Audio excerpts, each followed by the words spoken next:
meligi ọnwụ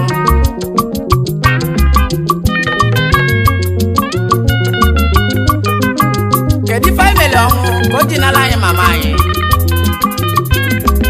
mama anyị fụrụ n'anya onye ihe ya na-amasị anyị ọnwụ kedu ife ọ bụ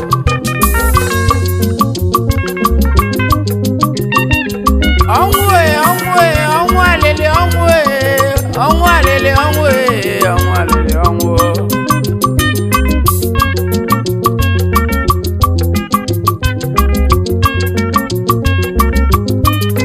ọnwụ na-egbu nna gbuo nne ọnwụ amaghị m igbo okenye ọnwụ amaghị m igbo onye ukwu amaghị m igbo onye nta ọnwụ na-egbu okenye bụ nwata ọnwụ alili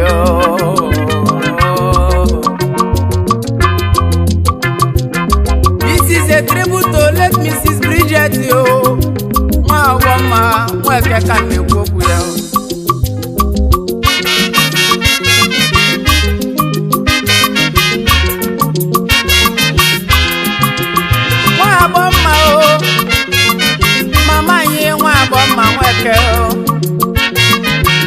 onye ji oke osisi nwere malụ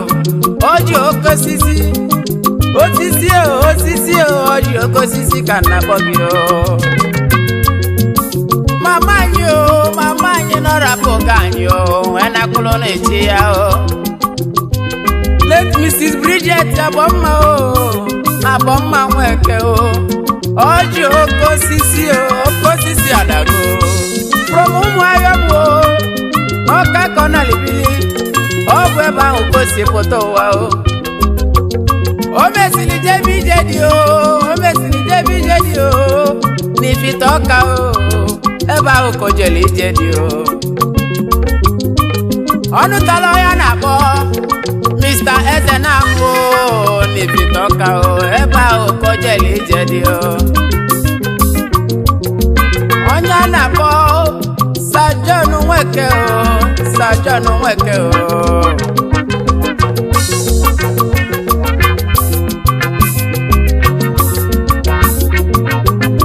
ọnwụ bịala oge edibe anyị bịala bịa n'ụwa onye zuju abaya na ọnwụ bịala oge edibe anyị bịala bịa n'ụwa onye zuju abaya na that is an unexpected thing that happen in life onye bụ na pụtala ụwa ọ ga-anwụlele ọnwụ onye bụ na ga-anwụlele ọnwụ ọnwa amaghị m igbo okenye ezi mama anyị agbamma nweke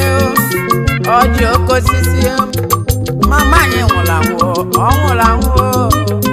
ọ nwụrụ n'afọ Julu 2019 ọ bụ oge ji nwụrụ ọnwụ abụ ọnwụ alili ezinne agbamma nweke ọjị oke osisi ọ mụtara ụmụaka agbamma nweke ọ natara obedi ya wee mụ nwa nke izi nke a na-akpọ Chukwu n'ozugbo o mesịrị moto ọzọ mụọ nke a na-akpọ Chinelo Adọka ji wee dị ebube Chinelo nwanne m Adọka ji wee dị ebube onye mụrụ gị mụrụ oke nwa mesie moto ọzọ ka a na-akpọ Uchenna Nweke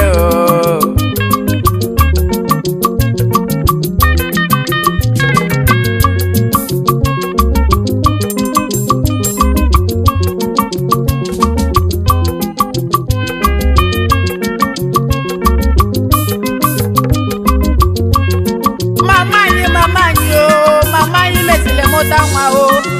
ọ mụtara onye na-akpọ Emeka Nweke o mesịrị mụta Emeka Nweke o mechara Chukwu gozie ya Tilikenna wee gozie ya ya bụ last born Ikenna Nweke o Nweke o eji megwa na sonu dibe o biko dibe o ani mayozunu biko dibe o biko dienu dibe o anyị njabụ ntụ ka anyị bụ n'ụwa o ntụ ahụ ka anyị gara adịbute o ntụ ka anyị bụ n'ụwa o ọnwụ bịala oge dibe ọnwụ bịala oge dibe anyị bịara bịa n'ụwa onye zuju abayona ọnwụ bịala oge dibe ọnwụ bịala oge dibe anyị bịara bịa n'ụwa onye zuju abayona onye zuju abayona onye zuju abayona onye zuju abayona onye zuju abayona ka ibili bende n'ụwa o na ya mara oge ọnwụ ji abịa o anya mara oge ọnwụ ji abịa o ọnwụ na-abịa na mberede o ọnwụ na-abịa na mberede o ọnwụ na-abịa na mberede o biko n'olibe o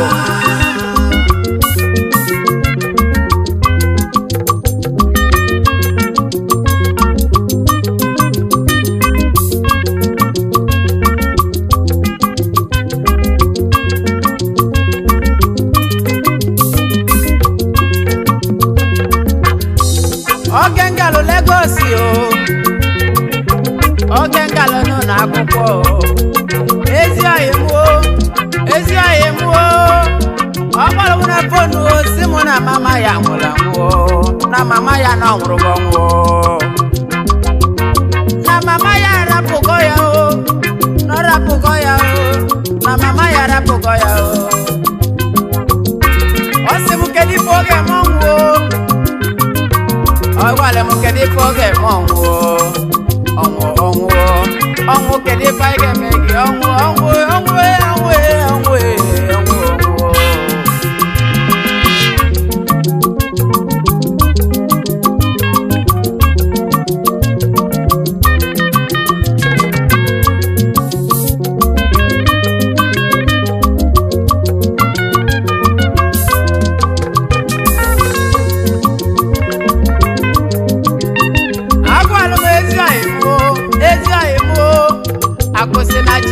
agwala m ezi ayemo dibe o agwala m ya dibe o na anyị bịa na bịa n'ụwa o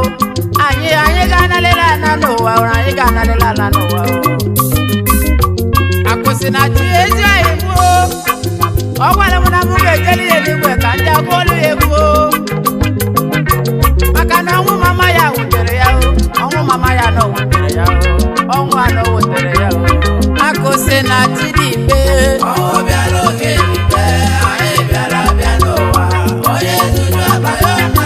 akose na tidibe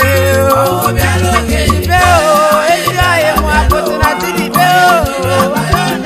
ọ bụrụ na eji ego ego ndụ o eji ayemu ịka na igotere mama gị maka na ego gị kalịla akali o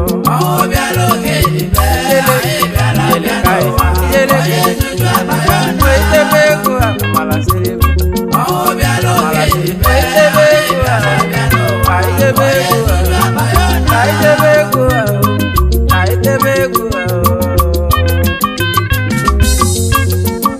ka nkọlu na akụkọ ụwa maka onye na-akpọ akụsị na chi onye ji uche chukwu nwee malụ uche chukwu nọ mere eme o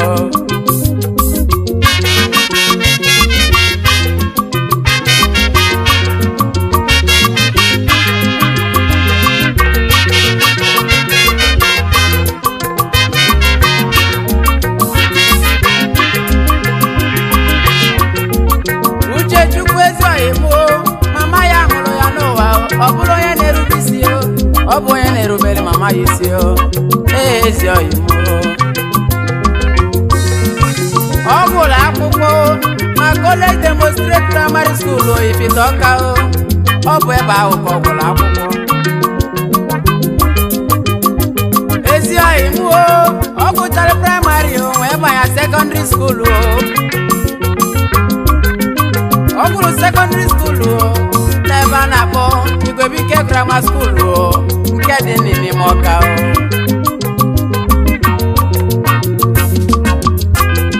o mezele gazi ahụ o meleka obodo oyibo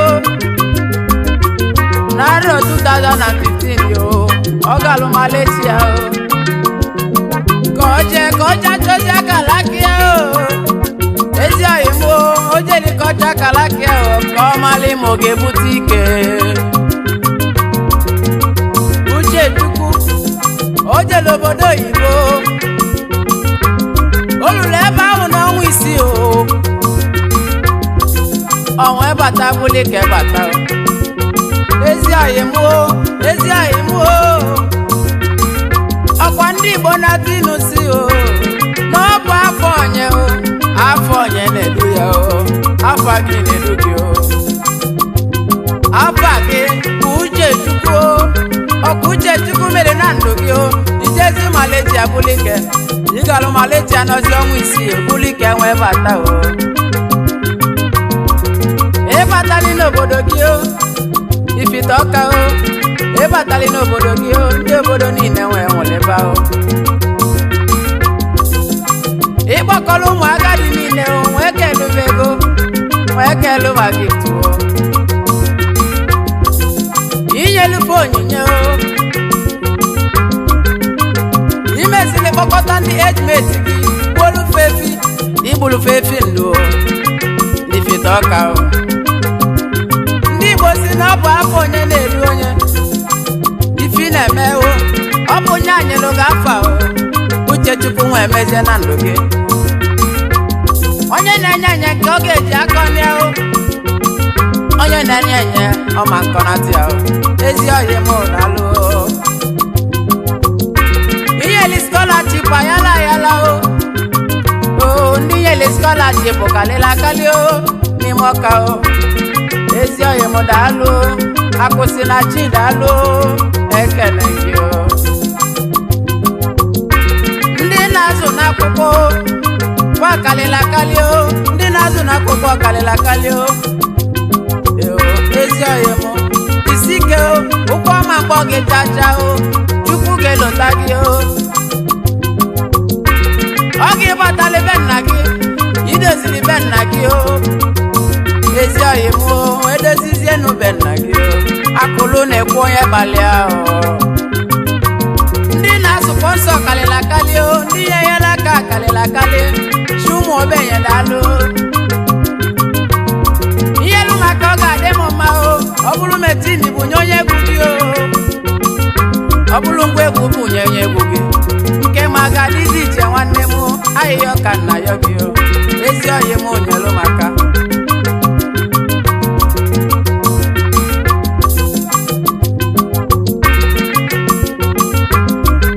Akwụsị na ti ezi oyi m o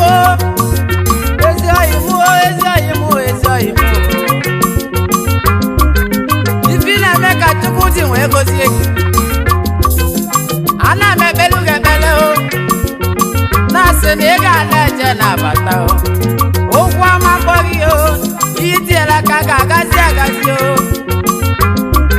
Ana m ayọ Chukwu kelu m o Ka o lota gị o Ị ga-ana-eje n'abata o Igwe na Malaysia o Akụsị na Chidikpe Ọnwụ bịara oge dikpe Anyị bịara bịa n'ụwa Onye zuru abayọna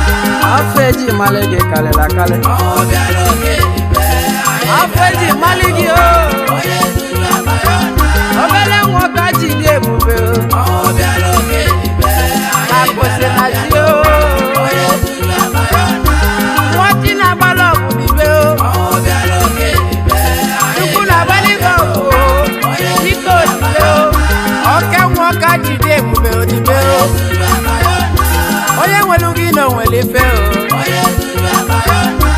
Ajọ nkịta ji isi anya ọkụ o Anụ nwere obi daalụ olu Ezi oyi mụrụ youngest billionaire daalụ o Ebube Chukwu ụzọ Eze ọma daalụ daalụ daalụ daalụ Biko odibe o Ọnwụ kedu ife anyị ga-eme gị o Kedu ife anyị ga-eme ọnwụ kedu ife anyị ga-eme gị o Ọnwụ bụ oke o Anyị niile o anyị gara lele ọka anyị o Onye lụtụrụ onye adịbe o Ahịhịa ọka nna ya o Ọ dị families of Nweke o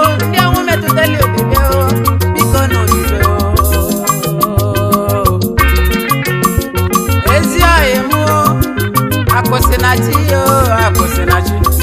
osi ka nkenelo ya o mama ya o mama Odubeze o mama nwa obi o obi ndị iwe o osi ka nkenelo ya osi ka mụsi ya o biko dibe o na ọ bụ anyị niile ka o metụtalo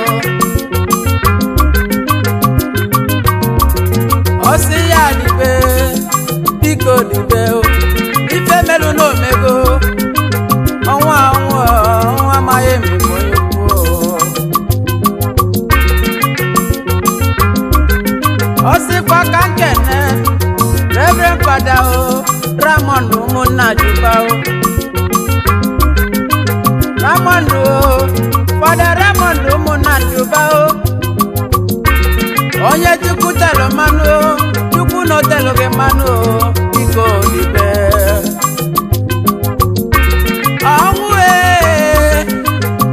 ọnwụ akwa ka nna gwa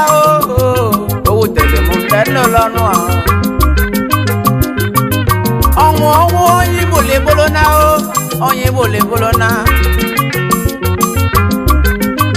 kedu ebe mama anyị nọ mama anyị ka anyị na-achọzi mama anyị arapụga anyị na mkpụrụ n'uche ya anyị na-asị gị ezi mama okosisi o na anụdo nazi anụdo ka ijezie jazulike o ọnwụ nwụrụ obodo ajụ oyi o ọnwụ nwụrụ obodo niile nọ ga-ajụ oyi o ọnwụ bụ ọnwụ alịlị ife ọnwụ mere ike ife ọnwụ mere anyị kalịla kalị anyị masị unu dibe o ọ dị families of Nweke dibenu maka na Chukwu kwuru n'akwụkwọ nsọ na ife ọjọọ gasịa ife ọma ga-abịa o Chukwu ga-enwetelu n'ife ọma o ife ọma ka nna yọzi o